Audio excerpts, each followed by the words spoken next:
Already কতদিন হলো? 2 বছর 3 মাস। 2 বছর 3 মাস। ঠিক আছে, একটু তোমার পরিচয়টা একটু করে নিই। অ্যাকচুয়ালি তুমি তোমার নাম বলো, পুরো নাম। ও, আমার নাম আদ্রিতা মাহাতো। আর অ্যাকচুয়ালি তোমার গ্রামের বাড়ি? গ্রামের বাড়ি বাঁকড়া, যেটা শিলদা থেকে যেতে হয়।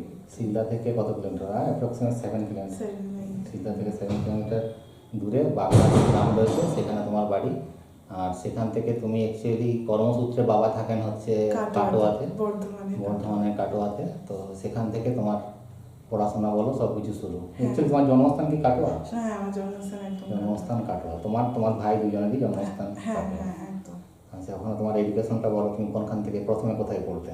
প্রথমে আমার বাড়ির কাছে একটা প্রাথমিক বিদ্যালয় ছিল, সেখান থেকে প্রাইমারি স্কুল কবিতীর্থ, ওখানে 4 অব্দি।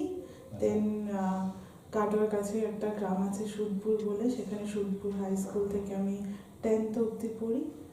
দেন তারপরে কৌশিক গ্রাম ইউনিয়ন ইনস্টিটিউট থেকে আমি +2 মানে 11 and 12 পড়ি। 11-12 নেক্সট তারপরে আমি গুরু নানকে চলে আসি আমার হোটেল ম্যানেজমেন্টের কলেজটাতে, যেখান থেকে আমি হসপিটালিটি ম্যানেজমেন্ট করে ইউএস গেছিলাম।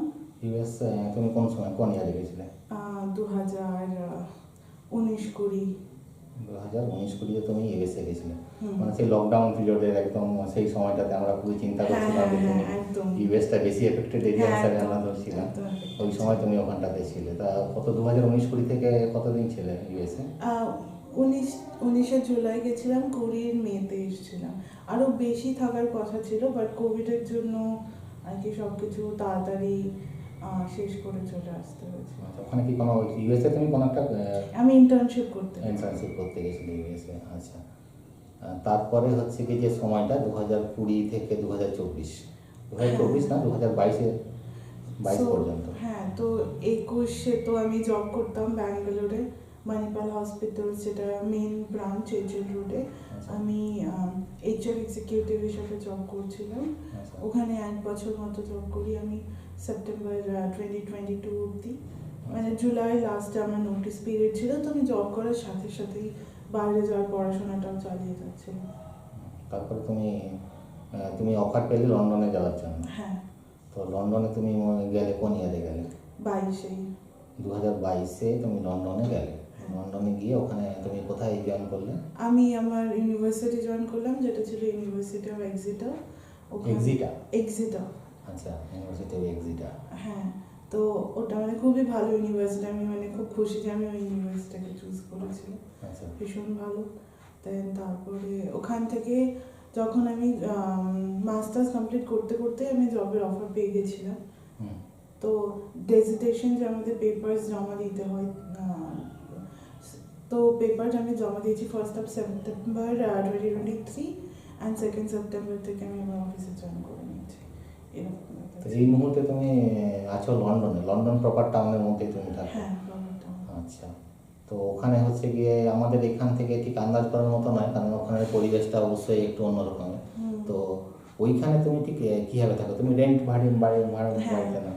তো ওখানে রেন্ট কীরকম হয়? রেন্ট আমার সিঙ্গেল পার্সন স্টুডিও ফ্ল্যাটের হচ্ছে আমি যেটা পে করি 1550 পাউন্ড। 1550 পাউন্ড। সেটা হচ্ছে শুধু রেন্ট, তারপরে ওয়াটার, ইলেকট্রিসিটি, ওয়াইফাই, আচ্ছা, ওটা আলাদা। দেন একটা ট্যাক্স দিতে হয় কাউন্সিলকে। হ্যাঁ। আচ্ছা, এইটা হচ্ছে তোমাদের টেকনিক। আর এটা হয়ে গেল, তারপর তুমি 5টার সময় চলে এলে, আবার তুমি 5:30 6টাকে বাড়ি চলে এসো, নাকি আরো কোনো প্রোগ্রাম? আরও থাকে হয়তো, যদি আমার ম্যানেজার বলে যে আজকে অফিসের সবাই বেরোবো একটু ডিনার করতে।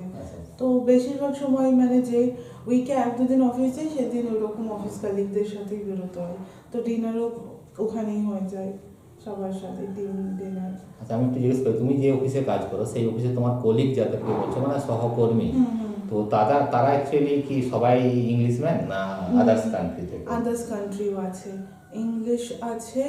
অ্যান্ড আমার কোম্পানিটা যেহেতু ফ্রান্সের তাদের হেড অফিস, তো ফ্রেঞ্চ আছে অনেক। ফ্রেঞ্চ আছে অনেক, আর ইংলিশ ম্যানও রয়েছেন, এছাড়া তোমার মতো অনেকে হ্যাঁ, আদার্স কান্ট্রিজ ইন্ডিয়ানস আছে, পাকিস্তানিজ আছে, বাংলাদেশিজ আছে। আর এই ক্ষেত্রে তোমাদের কমিউনিকেশনটা কিরকম হবে, যেহেতু বিভিন্ন দেশ থেকে অনেক ল্যাঙ্গুয়েজটা কি প্রেফার মানে ইংলিশেই করি, বাট যদি আমি হয়তো কোনো বাঙালি দেখতে পেয়ে যাই বাংলা বলে একটু আরাম করে নিই, হ্যাঁ একটু কেমন আছো, কি করছো, কিংবা ইন্ডিয়ান কাউকে পেলাম তোমাকে হিন্দিটা বলে হলো কতটা একটুখানি বলা হয়, আরাম ফিল হলো যে একটুখানি বললাম। আর ফ্রেঞ্চ তুমি বলতে পারো না, ইংলিশটা হচ্ছে গিয়ে ইন্টারন্যাশনাল ল্যাঙ্গুয়েজ হিসাবে আমরা অন্য দেশের লোকের সঙ্গে কমিউনিকেশনটা করে থাকি, এটাই মেনলি হয়ে থাকে। তোমাদের কাজকর্ম, আলোচনা, ডিসকাশন মোটামুটি সব ইংলিশে। বেশ, এটা খুব ভালো। তারপরে তুমি যেদিন যেরকম কোনোদিন ডিনার করে বাড়ি ফিরলে, কোনোদিন বাজার করে বাড়ি ফিরলে, বা কোনোদিন সরাসরি বাড়ি চলে গেলে, তারপর তুমি রেস্ট নিলে বা ঘরের কাজকর্ম করলে, এটা হচ্ছে তোমার নর্মাল ডে রুটিন। এরপর হলিডের দিনে কি হবে শুরু? হলিডে একটু বেশি বিজি হয়ে যায়, তো হলিডে মানে আমার স্যাটারডে সানডে হলিডে থাকে দুদিন। আচ্ছা। তো স্যাটারডেতে আমি প্রেফার করি যে ঘরের কাজকর্মগুলো একটু করে নিতে, যেমন বেডশিট ধোয়া, বিছানা ঠিক করা, আয়রনটা আমি ঘরটা ভালো করে ক্লিন করে নেওয়া, আয়রন সানডে করি, কারণ সব লন্ড্রির জন্য ওয়াশিং মেশিনে ঢোকাতে হয় সব জামা কাপড়। তো কি করি, আমি জামা কাপড় ওয়াশিং মেশিনে ঢুকিয়ে আমি গ্রসারি করতে চলে যাই, কারণ যে গ্রসারি আইটেম আমার মানে আমি প্রেফার করি যে আমি ইন্ডিয়ান খাবার, ভাত, ডাল, মাছ এইগুলো খেতে পারি। ওগুলো কি তোমাদের ওখানে মার্কেটে পাওয়া যায়? হ্যাঁ, এখন যেটা হয়ে গেছে অলমোস্ট সব দোকানেই পাওয়া যায়। কিছু কিছু মাছ যেমন রুই কাতলা খেতে চাইলে কিছু বাংলাদেশি শপ আছে, সেখানে গিয়ে কিনে আনতে হয়।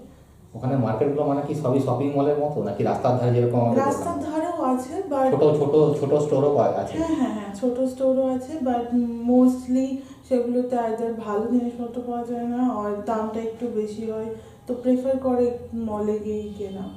তোমাদের এই শাক সবজি, মাছ, মাংস এগুলো সবই মলে পাওয়া যায়? হ্যাঁ। ও, এটা স্ট্রেঞ্জ। আর ওগুলো অ্যাকচুয়ালি আমার যেটা মনে হয়, মলে যদি ওগুলো পাওয়া যায় তাহলে ওগুলো কিভাবে প্রিজার্ভ করে ওরা? তো ফ্রোজেন সেকশনে থাকে একটা, তুমি ফ্রোজেনও নিতে পারো, আর গ্রসারি ফ্রেশ আইটেমও ওখানে বুচার্স থাকে, তোমার যতটা চাই তারা কেটে দিয়ে দেবে, মাছ হোক মাংস হোক তুমি চাইলে। এবং ওখানে তুমি, আমার মনে হয় আমাদের মার্কেটে যেমন মনে করো তোমার মিটের কিছু পার্টিকুলার ভ্যারাইটি রয়েছে, ওখানে মনে হয় ভ্যারাইটির সংখ্যাটাও বেশি, মানে নানা রকম মাংস তুমি ওখানে পেয়ে যেতে পারো, কারণ ওখানে অল ওভার ওয়ার্ল্ডের বিভিন্ন টেস্টের মানুষ ওখানে থাকেন, বিভিন্ন ধর্মের মানুষ ওখানে রয়েছে, ন্যাচারালি ওই মলগুলোতে অপশন অনেকগুলো থাকে। অপশনটা থাকে। আর চলো, এটা ওয়ার্ক ফ্রম হোম, এটা একটা অন্যরকম জিনিস। হ্যাঁ, ও ক্ষেত্রে কি হয়? ওয়ার্ক ফ্রম হোমে বলতে গেলে আমি উঠি হচ্ছে একটু দেরি করে উঠি, যেহেতু আমার 9টা থেকে লগইন থাকে, তো 8টার মধ্যে উঠে যাওয়ার চেষ্টা করি। আচ্ছা। উঠে একটুখানি আমি যাই বাইরে, একটুখানি হেঁটে আসি। আর লন্ডনের কালচারটা হচ্ছে একটু লোকে সকালবেলা বাইরে গিয়ে কফি, তার সাথে ক্রসন, কোনো পেস্ট্রি, কি একটা ক্যাফেতে বসলো, এরকম করার চেষ্টা করি। আদারওয়াইজ আমি কি কফি আর একটা কিছু ব্রেকফাস্টের আইটেম নিয়ে বাড়ি চলে আসি, বাড়ি থেকে বসে কাজ করি, নাহলে নিজের ল্যাপটপটাকে নিয়ে আমি কোনো ক্যাফেতে চলে যাই, সেখানে গিয়ে কফি করে ব্রেকফাস্ট করে লাঞ্চ অবধি চেষ্টা করি ওখানে কাজ করার, তো লাঞ্চের সময় বাড়ি চলে আসি, দেন লাঞ্চ খেয়ে দেন আবার কাজ করি। আচ্ছা, তার মানে তুমি বাড়িতে থাকো, বা তুমি কোনো হয়তো কোনো পার্কে বা কোনো জায়গাতে, কোনো ক্যাফেতে বসেও তুমি কাজ করো, ফাঁকা জায়গাতে। আর আমার একটা জিনিস মনে হলো, তোমার অফিস কলিগ আর তুমি, এটা হচ্ছে তোমার ওখানে লাইফস্টাইল, তো এক্ষেত্রে তোমার মনে হয় না একটা বোরিং ফিল হয়, একাকিত্ব মনে হয় না? হয় না, কারণ তার আশেপাশেও আমার মানে যে কলেজের বন্ধুগুলো আছে তাদের সাথে মাঝে মাঝে উইকেন্ডে দেখা হয়ে যায়, আর আশেপাশে অনেক বেঙ্গলি কমিউনিটি, ইন্ডিয়ান কমিউনিটি আছে, তো কিছু না কিছু হতেই থাকে, ওদের এই ফাংশন তাই ফাংশন। ঠিক আছে, তোমার জার্নিটা আমি কিছুটা বুঝতে পারলাম। তুমি একদম তোমার গ্রাম সিলদার কাছে, সেখান থেকে একদম লন্ডন। আচ্ছা, নর্মালি আমি একটা ইন জেনারেল প্রশ্ন জিজ্ঞেস করি, তুমি মনে করো বাড়ি থেকে ফিরে যাচ্ছ তোমার ওয়ার্কিং স্পটে, তুমি ঠিক কতটা টাইম লাগবে তোমার এখান থেকে তোমার লন্ডনে তোমার কাজের জায়গায় বা তোমার চেম্বারে যেতে? তো এটা ডিপেন্ড করছে যে তুমি কত ঘন্টার ফ্লাইট নিতে চাও, কোন এয়ারলাইন নিতে চাও। যদি এয়ার ইন্ডিয়া টাইপের কিছু নিতে চাও, এখান থেকে দিল্লি থেকে লন্ডনের ফ্লাইট আছে। নরমাল ইকোনমি যেগুলো, নরমাল ইকোনমি, হ্যাঁ, বিজনেস ক্লাসের কথা আমি বলছি না, বা চ্যাটার প্লেনের কথা আমি বলছি না, নরমাল মানুষ যেগুলো এগুলো করতে পারে, যে ইকোনমি মানে এয়ার ইন্ডিয়া নিতে পারো, বাট আমি এমিরেটসে একটু প্রেফার করি, কারণ কলকাতা থেকে ডাইরেক্ট দুবাই চলে যায়, দুবাই থেকে লন্ডন।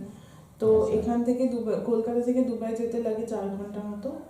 সেখানে হয়তো 2-3 ঘন্টা তুমি একটা হল্ট নিয়ে নিলে, মানে লেওভার তো থাকবেই একটা অ্যামাউন্টে। অ্যান্ড দুবাই থেকে লাগে পুরো 8 ঘন্টা।